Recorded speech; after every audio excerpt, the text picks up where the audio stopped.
Niining panahon nga ang putling ebanghelyo gihagis sa mga hiwi nga pagtulunan. Kinahanglan mo barug ang mga tinun-an ni Kristo sa pagpakigbisog sa paglaban sa pagtuo, nga magkausa ug alang sa tanang panahong gihatag sa Dios ngadto sa iyang katawan. Maoy hinungdan nga namugna kining tulumanon ang putling ebanghelyo. 30 minutos nga pagsabwag sa tinuod nga ebanghelyo. Kauban ni Pastor Jeremias Hangad, ang putling ebanghelyo. Tulumanon nga gihatod kaninyo sa Herald of Grace Radio Ministries Philippines. Ang putling ebanghelyo.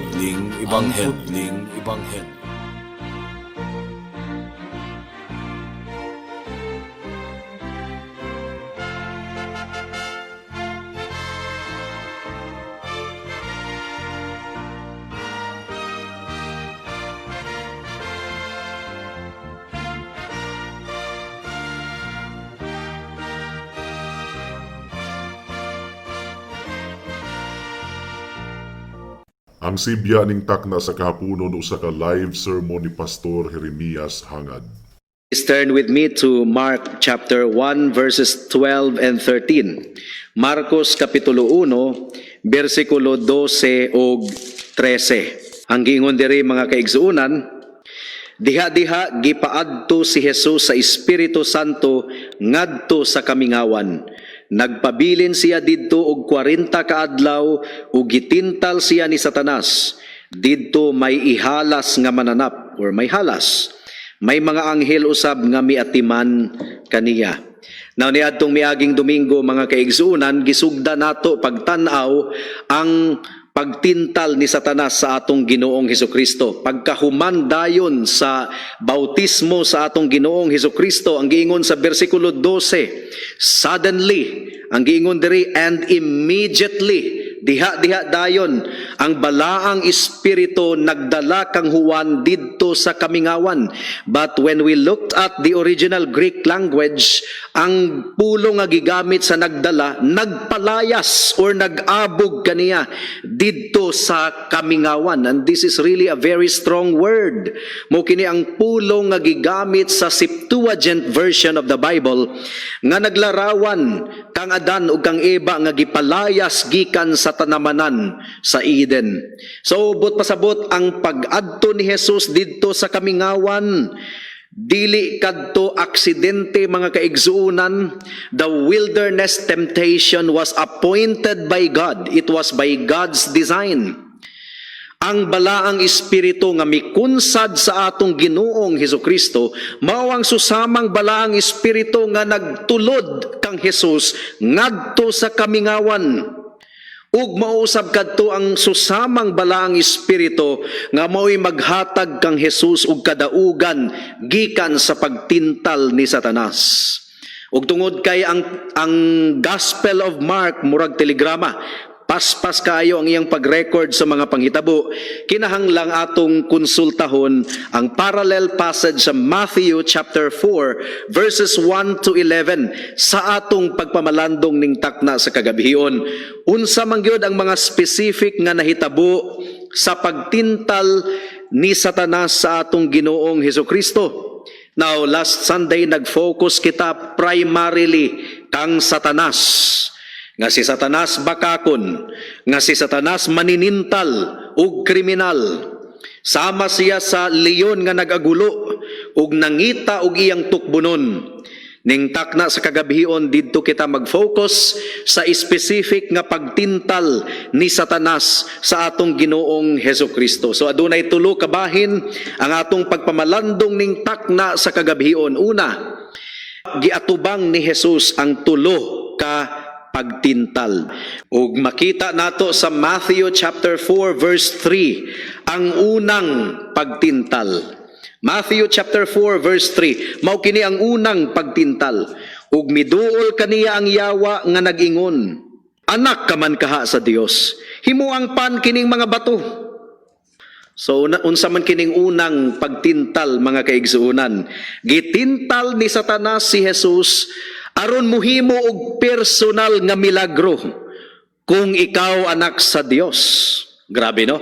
Kung ikaw anak sa Dios, gihatagan og pagduda ni Satanas si Jesus. Kung anak ba gyud siya sa Dios. Kung ikaw anak sa Dios, murag gidudahan ni Satanas, mo man style ni Satanas. Kadto nga matang sa pagtintal, mao kadto ang pagpaningkamot ni Satanas. Aron ang ikaduhang Adan, si Jesus, mahulog sa sala sama sa pagkahulog sa unang Adan sa libro sa Genesis.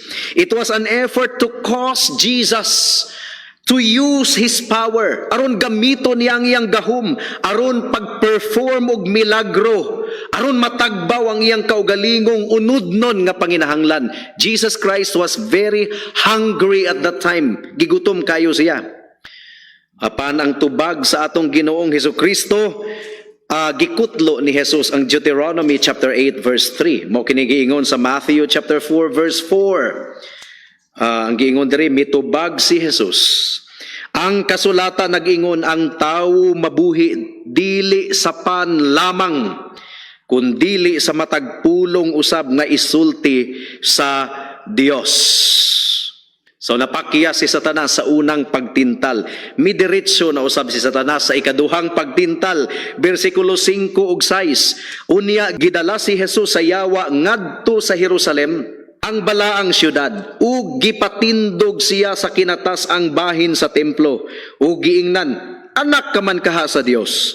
Ambak ngadto sa ubos, kay nag-ingon man ang kasulatan, ang Dios magsugo sa iyang mga anghel pagbantay kanimo, sapnayon kanila aron dili maigo sa bato bisan gani ang imong tiil.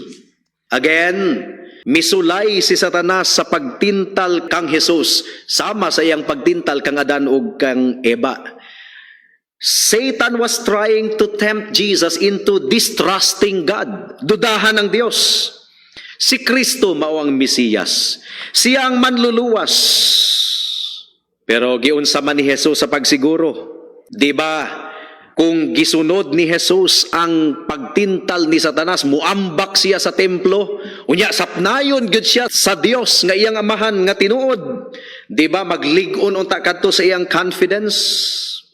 The spectacle of God sending forth angels to rescue His Son.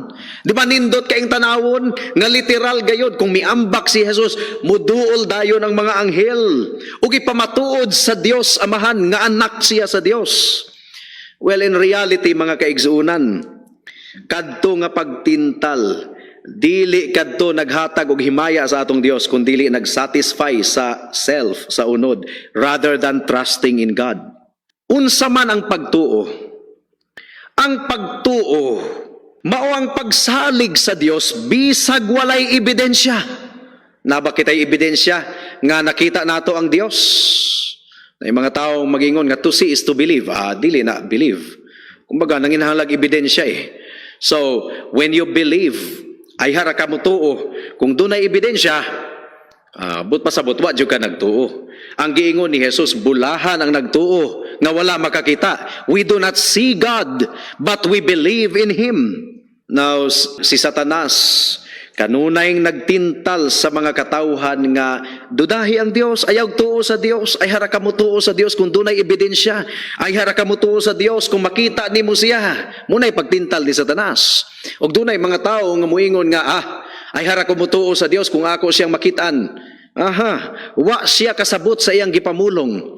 Unsay mahitabo kung atong makita ang atong Dios? Mamatay kita automatic. Tungod kay matod pa sa Exodus chapter 33 verse 19 and 20, walay tawo nga makakita sa Dios nga mabuhi. Balaan ang Dios, silaw kayo sa nga tanan. Makalanay, makapatay, makamatay.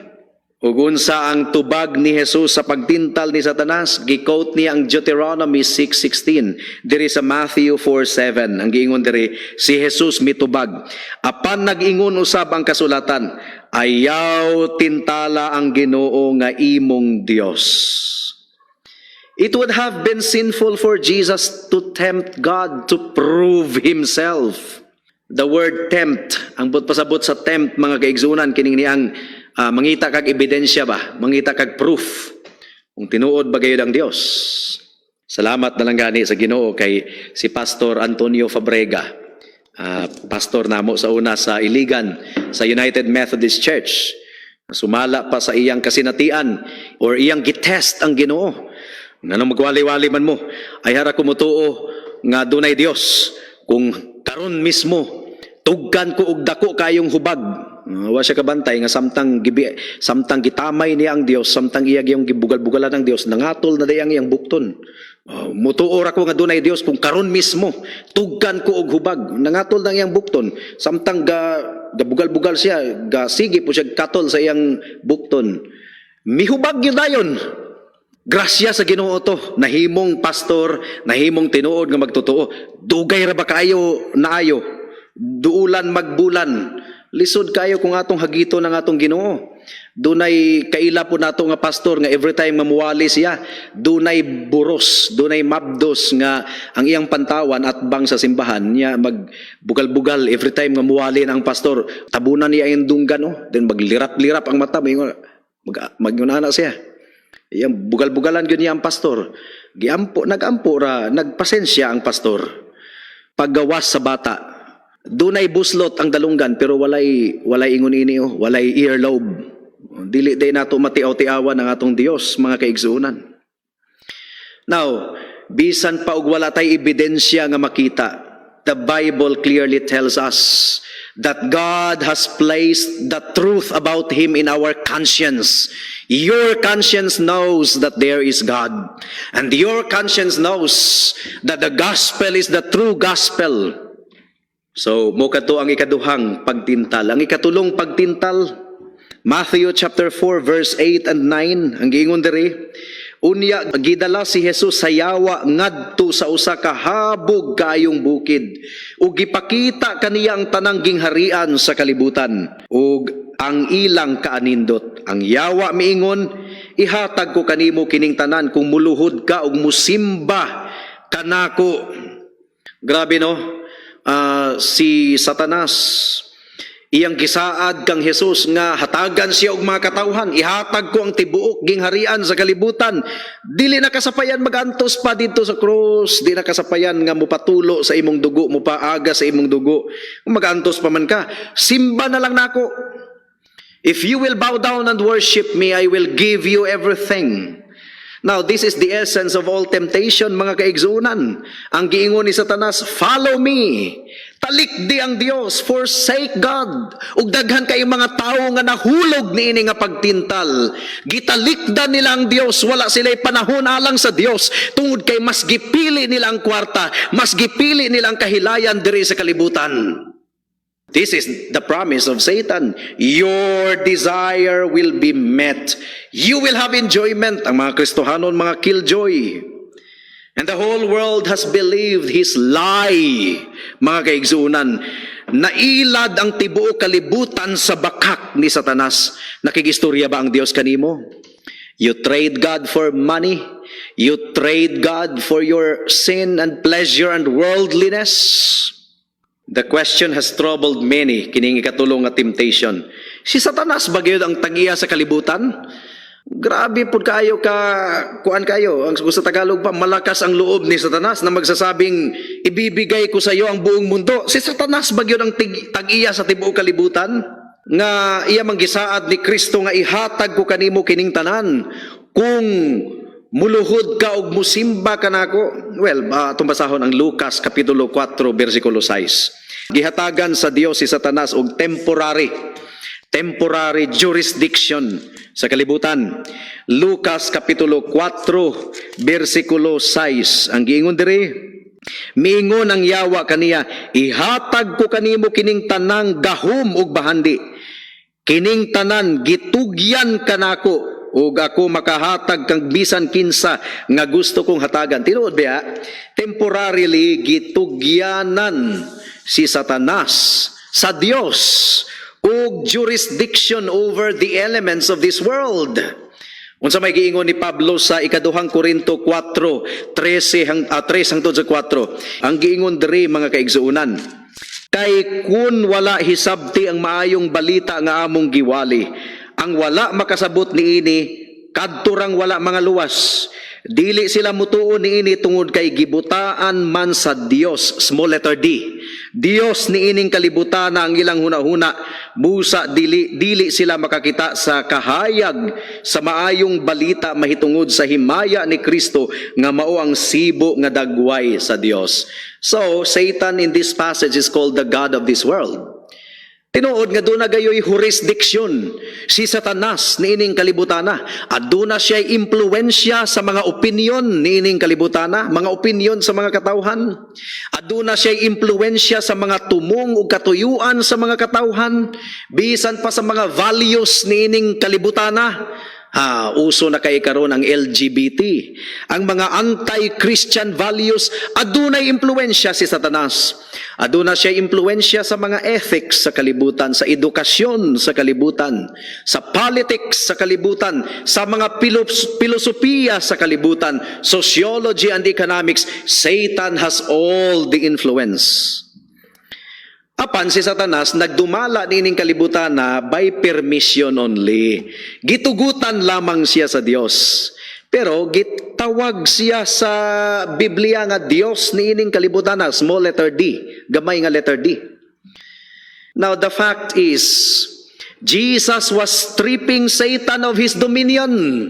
Niadtong gitubag ni Jesus si Satanas sa iyang ikatulo nga pagtintal, gihukasan, gihubuan ni Kristo si Satanas sa iyang pangatundanan niining kalibutanan, napildi na siya forever.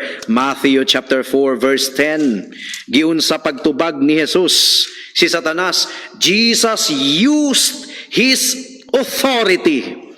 Ang giingon ni Jesus sa bersikulo 10, mitubag si Jesus, pahawa Satanas. Ang kasulatan nag-ingon, simbaha ang Ginoo nga imong Dios ug siya lamang ang alagari. Gihukasan ni Jesus si Satanas sa iyang pangatungdanan ug gidemonstrate kini ni Jesus pinaagi sa pagpalayas ni Satanas ni adtong taknaa ug gidemonstrate kini ni Jesus sa daghang higayon pinaagi sa iyang pagpalayas sa mga demonyo gikan sa lawas sa mga tawo. That was the response of Jesus Christ to Satan's third temptation. Jesus used the authority, his overall authority. So there is a common element that our Lord used in his great spiritual warfare. Ugun sa man ang hinagiban nga gigamit ni Jesus sa pag-atubang, sa pagsagubang, sa tanang pagtintal ni Satanas, gisagubang ni Jesus. Ang tanang pagtintal ni Satanas pinaagi sa pulong sa Dios nga iyang gikutlo. Ug matod pa sa Efesos kapitulo 6, tataw kayo nga atong madaog si Satanas kung atong gamiton ang hinagiban sa pulong sa Ginoo. Isip hait nga hinagiban, mas hait pa kaysa espada nga duha ang sulab. Efeso kapitulo 6 bersikulo 11 ang giingon dire. Isulob ninyo ang tanang kahimanan sa gubat nga gihatag sa Dios kaninyo aron makasukol kamo batok sa mga pagpanglimbong sa yawa. Kay wala kita makig-away batok sa dugo ug unod, kundili batok sa mga daotang espirituhanong gahom diha sa kalangitan, sa mga pangulo, sa mga anaa sa gahom ug sa mga daotang gahom nga nagmando niining kalibutan sa kangitngit.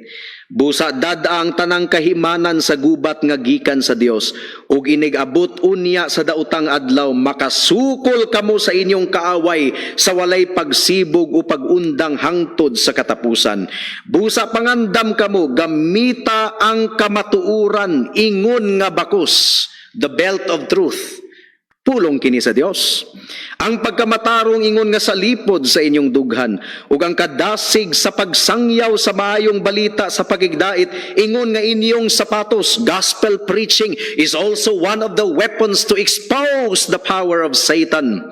Dada kanunay ang inyong taming nga mao ang inyong pagtuo kay pinaagi niini makapalong kamo sa tanang nagsiga nga ipana kaninyo sa yawa. Ug ikalo ninyo ang kaluwasan ingon nga panalipod sa ulo ug gamita ang pulong sa Dios nga gihatag kaninyo sa espiritu ingon nga espada. So you see the word of God. And we find in verse 11, Matthew chapter 4:11, gipalaya si Satanas ni Jesus. Jesus possesses all authority and power.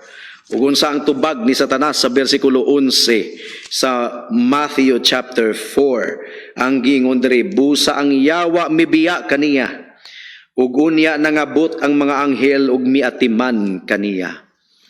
Wala gayod makasugakod si Satanas sa otoridad ni Kristo ug otoridad sa pulong sa Dios. Mao kadto ang unang punto. Ikaduhang punto, Jesus triumphed over Satan. Nganong gitintal ni Satanas si Jesus aron si Jesus makasala? Nakasala ba si Jesus? Mahimo bang matintal ang atong Ginoo sa pagpakasala? No, he was impeccable.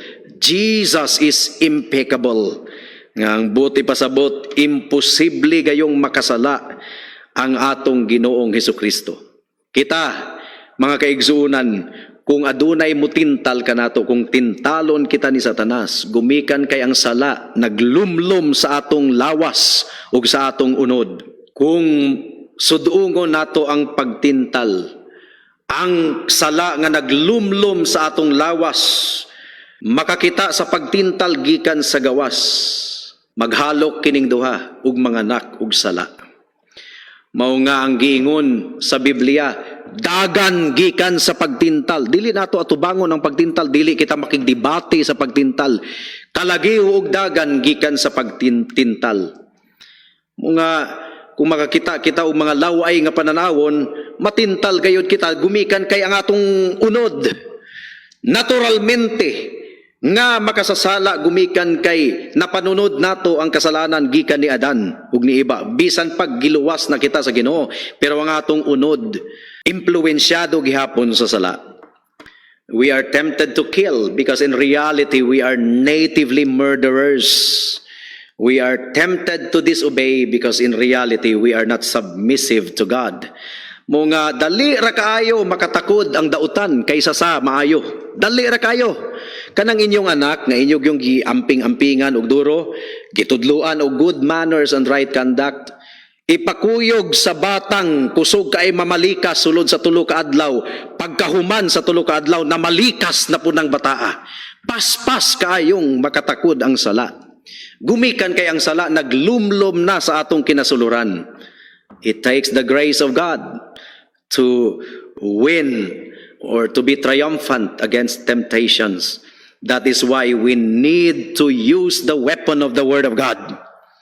Ang pagtintal bato kang Jesus, tinuod gayod nga pagtintal. Panang kalainan, si Jesus walay sala. Busa gitintal siya sa tanang matang sa pagtintal apan wala siya mahulog sa sala. That is good news. Gumikan kay si Kristo nga atong Dios, gitintal sa tanang matang nga pagtintal nga atong nasinatian, pero wala siya mahulog sa sala. Busa kita kung kita gitintal sa yawa, mudangup kita kang Jesus, gumikan kay makatabang siya kanato sa tanang pagtintal. He is able to help us. He is able to help us because He triumphed over all temptations. That's the second point. The third point is, pagkahuman ni adtong tanan, gidawat ni Kristo ang pag-atiman sa mga anghel nga gipadala sa Dios. Angels came and ministered to Him. That's what our passage tells us. Kinsa maning mga anghel, angels are God's messengers. Angeloi sa Greek word, messenger, envoy, one who is sent, an angel, a messenger from God. O gipadala sila sa Dios aron moatiman sa tanang mga katawhan sa Dios. Mga sulugoon ra ni sila sa Dios, dili nato ni sila ampuan. Nasayod kita nga dunay mga anghel nga gipadala sa Dios. Asa man na makita ha? Hebrews chapter 1 verse 14. Hebrews chapter 1 verse 14. Adunay mga anghel nga gipadala ang Dios aron mo atiman kanato, pero dili nato ampuan kanang mga anghela. Ang atong ampuan ang Dios. Ang Dios. Ang giingon sa verse 14, busa unsa man di ay ang mga anghel, silang tanan pulos mga espiritu nga nag-alagad sa Dios, ug gipadala niya aron pagtabang niadtong luwason sa Dios. So we are not to pray to angels, but we are to thank God for the ministry of angels. Dili nato ni sila makita. The ministry of the angels is a source of consolation for the saints of God. Gipadala sa Ginoo ang mga anghel aron magkampo palibot kanato to defend us from unseen enemies. Ug sa panahon sa kahuyangon sa atong Ginoong Hesus kay gigutom siya, gipadala sa Dios ang iyang mga anghel to minister to Christ. However, during his greatest hour of need, niadtong didto sa cross sa Kalbaryo si Jesus gilansang, pwede biyaunta nga tawgon ni Jesus ang libo-libong mga anghel aron siya luwason, pero wala niya kadto buhata ngano kinahanglang mamatay siya. Kinahanglang muagas ang iyang dugo. Pwede unta nga iyang tawgon ang libo-libong anghel. Matthew chapter 26 verse 53. Please turn there. Ang giingon diri mga kaigsuunan, wala ka ba masayod nga makahimo ako pagpakitabang sa akong amahan nga ipadala dayon niya ang kanako ang kapin sa napulog duha ka panon sa mga anghel? Apan kun buhaton ko kini unsaon man pagtuman sa kasulatan nga nag-ingon nga kinahanglang mahitabo kini. That was why Jesus Christ went to the cross alone. He faced Satan alone without the aid of the angels. And praise God, Jesus Christ triumphed over Satan. By His death on the cross and by His resurrection, ang tanang mutuog musalig kaniya dili malaglag, kundili dunay kinabuhing walay katapusan. Higala, dangup kang Hesus. Ang tanan nimong sala gipasan ni Kristo didto sa cross. Siyang misalo sa tanang kasukog kapungot sa Dios, gumikan sa sala sa mga katawhan. Apan gidawat sa Dios ang sakripisyo ni Jesus pagkahuman sa ikatulo ka adlaw isip pagpamatuod, nabanhaw si Kristo gikan sa mga patay.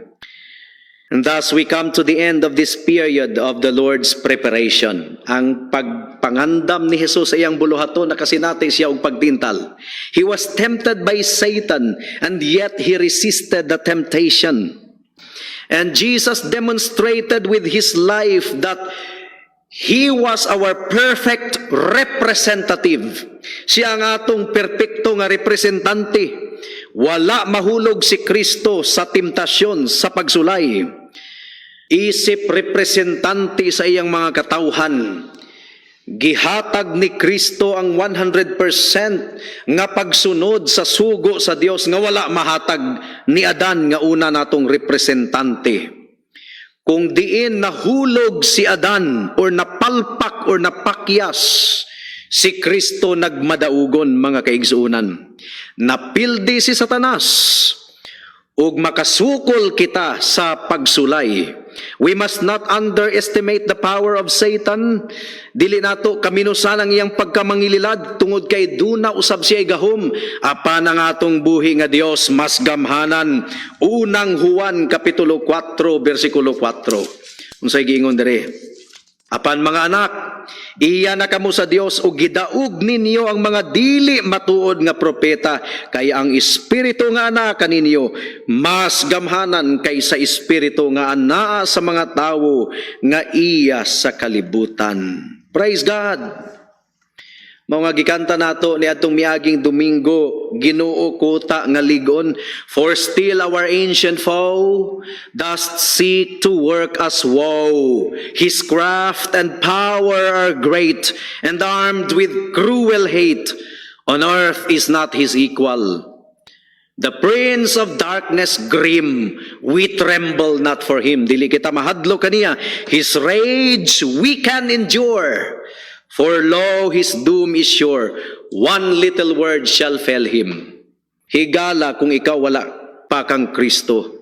Kauban nimo si Satanas. Kauban ka ni Satanas nga nakigbatok sa Dios. Nakigalkontra sa Dios.